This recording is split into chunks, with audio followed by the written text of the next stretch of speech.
Relevance and truthfulness of ideas. Truth is factual-based rather than opinion-oriented. If a person lies about something, then what he is saying is false. Accuracy is the condition of being true, correct, or exact. It does not welcome small mistakes. Relevance of ideas. A good paragraph should contain sentences that are relevant to the paragraph's main subject and point. While the topic sentence sets up the main idea, the rest of the sentences provide details that support or explain this main idea. If you see a sentence that does not seem to relate to the topic sentence, it is probably irrelevant. Types of information disorder. We have misinformation, disinformation, and malinformation. Disinformation: fabricated or deliberately manipulated audiovisual content, intentionally created conspiracies, theories, or rumors. Disinformation is content that is intentionally false and designed to cause harm. It is motivated by three factors: to make money, to have political influence, either foreign or domestic, or to cause trouble for the sake of it. When this information is shared, it often turns into misinformation. These are unintentional mistakes such as inaccurate photo captions, dates, statistics, translations, or when satire is taken seriously. Misinformation also describes false content, but the person sharing doesn't realize that it is false or misleading.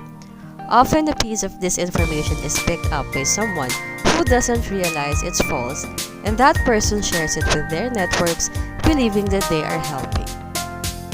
The third category we use is malinformation: deliberate publication of personal information for personal or corporate rather than public interest, deliberate change of context, date, or time of genuine content. The term describes genuine information that is shared with an intent to cause harm. An example of this is when Russian agents hacked into emails from the Democratic National Committee and the Hillary Clinton campaign and leaked certain details to the public to damage reputations. Within these three overarching types of information disorder, we also refer frequently to 7 categories. We have satire or parody, false content or connection, misleading content, false context, imposter content, manipulated content, and fabricated content. Satire or parody: no intention to cause harm but has the potential to fool. Satire is great for a laugh and pointing out many of society's problems, especially in places where there is shaky freedom of speech laws, but you should always be mindful not to take jokes literally. Certainly, intelligent satire and effective parody should be considered forms of art. The challenge in this age of information disorder is that satire is used strategically to bypass fact-checkers and to spread rumors and conspiracies, knowing that any pushback can be dismissed by stating that it was never meant to be taken seriously. The most popular satirical news site is The Onion. The Onion looks like a real news site, but its joke articles are always fake news. For example, a recent headline was, "NASA launches first cordless satellite." Next is false content or connection: when headlines, visuals, or captions don't support the content. With the 24/7 news cycle, media outlets are in greater competition than ever to quickly capture readers' attention and drive clicks to their websites. This often leads to clickbait, eye-catching headlines, visuals, and captions that draw readers in but don't match the content within the story. Visuals or captions can often give a certain impression that's not backed up by the text. This is especially deceptive when people get their news from headlines as they're scrolling through social media. They get a quick impression without reading through the full story and learning the truth, thus perpetuating misinformation. The use of this photo along with the headline about an inmate who recently had a near-death experience signals to the reader that the man in the photo is the said inmate. Except that he's not. As the subject of the photo explains in the blog post, the image of him visiting the territorial prison in Yaoming was taken from his open license Flickr account. So although the source's use of the photo was technically legal and the subject was never identified as the inmate, the juxtaposition of the image to the headline create a false connection that is very misleading to the readers. Next, misleading content. Misleading use of information to frame an issue or individual. This type of information misleads its readers by misusing information to frame topics or people in calculated ways. Misleading information is far from new and manifests itself in myriad ways. Grabbing photos, choosing quotes or statistics to further the agenda, or manipulating videos to alter context are all examples of misleading content.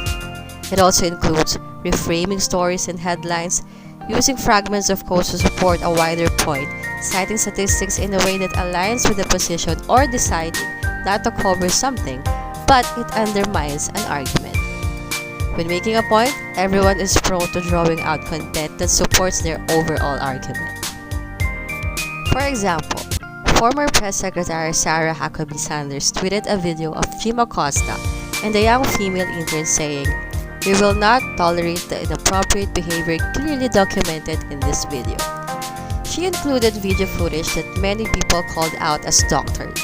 The Washington Post displayed her video side by side with the original CSPAN footage, showing how the slowed-down video misled people into thinking Acosta touched the intern for longer than he did. Images can also be edited to deceive people. Next is false context. Genuine content is shared with false contextual information. This category is used to describe content that is genuine but has been reframed in dangerous ways. This is when genuine information or photos are used in a context that doesn't match. One example is of this now deleted tweet, which is being screenshotted and shared throughout the internet. This caption leads viewers to think the image was taken during the Trump administration. However, this image was taken while Obama was president. This is an example of false context because it uses an Obama-era image to criticize the Trump administration. The image itself was real, but it was being used in the wrong context. Imposter content. When genuine sources are impersonated. It's a false or misleading content that uses well-known logos or the news from established figures or journalists.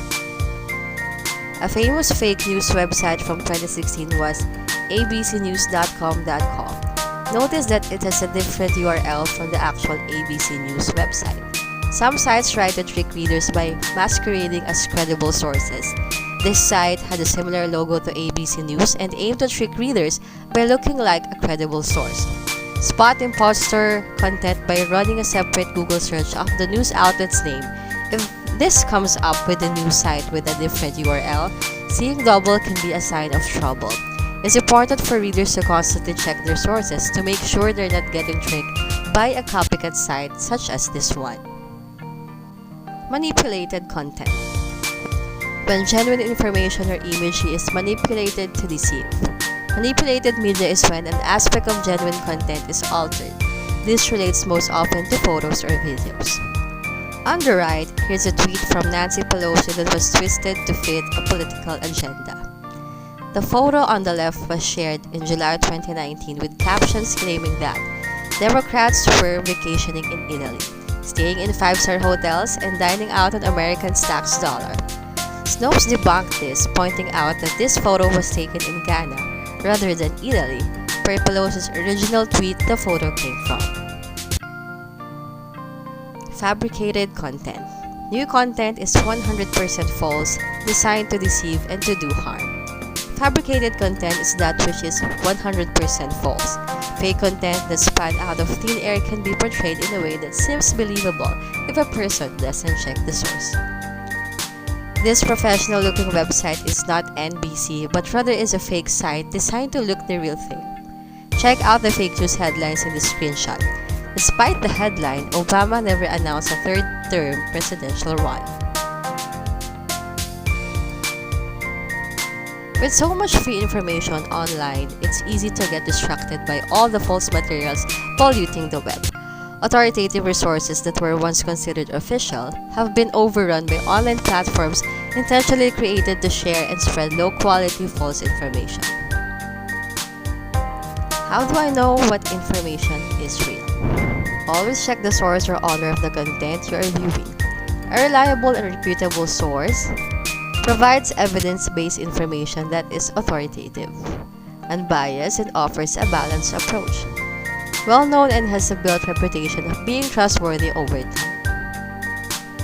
Reliable sources are established media, printed digital news magazines, or television, peer-reviewed articles or scholarly journals, articles written by an expert and reviewed by a group of experts, government or publicly funded organization reports, fact sheets, or multimedia, academic research papers and databases, books, and libraries.